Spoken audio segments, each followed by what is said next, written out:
Vamos então fazer mais uma questão que caiu no Enem de 2017. Fala-se muito nos dias de hoje em direitos do homem. Pois bem, foi no século XVIII, em 1789 precisamente, que uma Assembleia Constituinte produziu e proclamou em Paris a Declaração dos Direitos do Homem e do Cidadão. Essa declaração se impôs como necessária para um grupo de revolucionários, por ter sido preparada por uma mudança no plano das ideias e das mentalidades, o Iluminismo. O Iluminismo e os reis filósofos de Fortes.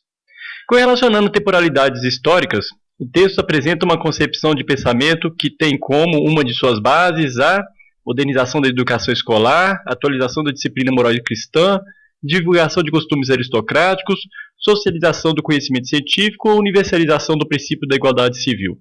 Olha, Fortes, nessa assertiva aí, ele relaciona as discussões que a gente tem hoje sobre os direitos do homem e do cidadão com a Revolução Francesa, iniciada lá em 1789, que o próprio texto está falando, né, era baseado em ideias iluministas. E o que foi o iluminismo? A gente já viu em aulas anteriores aí. O iluminismo é aquele movimento de ideias que ganhou aceitação entre os intelectuais do século XVIII e inspirou vários movimentos revolucionários, como a Revolução Francesa, né, e inclusive no Brasil a gente foi influenciado pelo iluminismo, né, exatamente na época da colonização brasileira. Então, essa Revolução Francesa, ela vai romper com o antigo regime francês e vai instituir, a partir daí, uma promulgação da Declaração dos Direitos do Homem e do Cidadão e o princípio universal de igualdade e a ideia de que todo indivíduo possui direitos naturais e que o Estado, qual que é o papel desse Estado nesse sentido? É respeitar os direitos civis, como, por exemplo, o direito de ir e vir, a liberdade de expressão, de pensamento, a liberdade religiosa. Nesse sentido, fica fácil a gente resolver essa questão. Por quê? A gente vê que na letra A, por exemplo, a modernização da educação escolar. Em momento algum você está falando aqui, nem um pressuposto, nem do iluminismo, nem é também aqui uma afirmação da assertiva. Outra coisa, atualização da disciplina moral cristã. Também não, porque querendo ou não, a moral do iluminismo, né, vamos dizer, chamar de moral iluminista, né, na verdade é uma moral secularizada, né, então aqui, a partir daqui nós estamos pensando nos direitos do homem e do cidadão, independentemente de religião, de qualquer tipo de religião.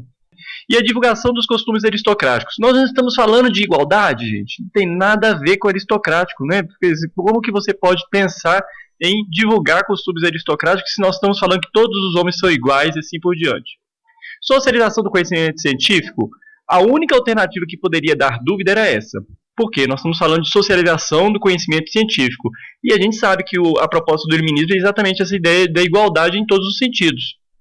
Evidentemente, a questão aqui, você tem que ler ela toda, né, para você ver que tem uma outra alternativa que é melhor. No caso do conhecimento científico, tem também, é uma das características do iluminismo? Porque querendo ou não, você vai socializar realmente o conhecimento, as pessoas vão ter mais acesso, etc., só que não era exatamente o único foco do iluminismo. O foco é igualdade em todos os sentidos. Além de que, essa afirmação não dialoga com a assertiva, que não vai falar sobre conhecimento científico, né? Está falando exatamente sobre a Declaração dos Direitos Humanos, que é exatamente a ideia da igualdade, e é exatamente aí que você vai ver na letra E, universalização do princípio da igualdade civil, que com certeza seria a alternativa correta. Fica até fácil de resolver depois que a gente reflete um pouquinho sobre as características do iluminismo que a gente já conhece, tanto da disciplina de História quanto da disciplina de Filosofia. Então espero que tenha sido claro. Até a próxima aula.